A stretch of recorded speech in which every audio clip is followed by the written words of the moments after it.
What's up, guys? So you've heard us talking about match grade barrels. So now we have a match grade barrel. We know a little bit about what we're talking about. We got that match grade barrel. Now it's here. Now it's time to actually do some work on it, and that comes into turning and chambering a barrel.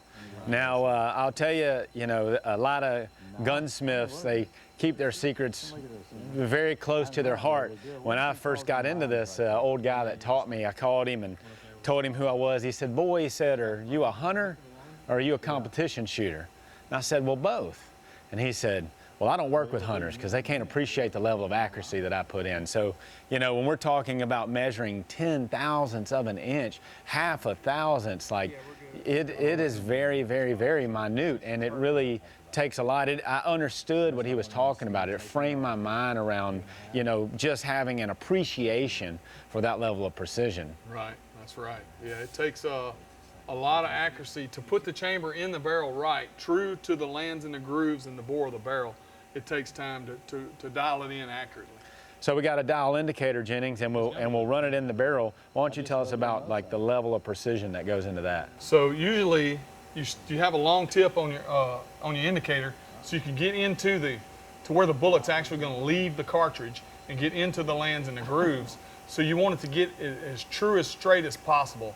So these indicators are within tenths of an inch, and usually you try to dial them into 0 to give that, when it leaves the case and goes into the rifle and the barrel, it's perfectly straight, perfectly true, and straight all the way out. Yeah, and that's just to turn the outside of the tenon. We're already getting down to that level, much less chambering the barrel. Right. So then we have this, which is basically think of this of being a negative of your cartridge. That's right. That goes in and cuts the chamber where your actual round is going to sit. So once we got this barrel chucked in a lathe and it's true to a half a thousandth, right, with the bore, well, something that's important here is this reamer that Jennings and them have. It has a free-floating pilot on it, kind of wiggles back and forth. It has a little play in it. So now this reamer can float inside the rifling in the bore and center up with the barrel, correct? That's right. Yeah, the floating head on the pilot on the reamer will stay true to the lands and the grooves, and the head of the reamer holder floats and makes sure everything stays true and doesn't cock, or it's directly true with the bore of the barrel. Right.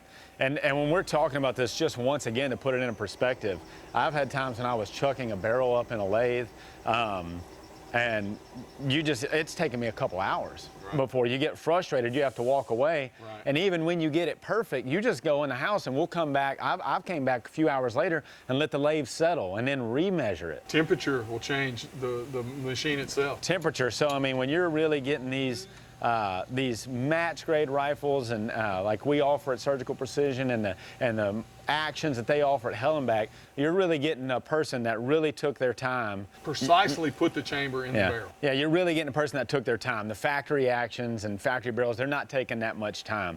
So now you kind of know a little bit about what goes into making a match grade rifle behind the scenes. I'm Logan Copeland with Surgical Precision. I'm Jennings Freeman with Hellenbach. And remember, make your next shot your best shot.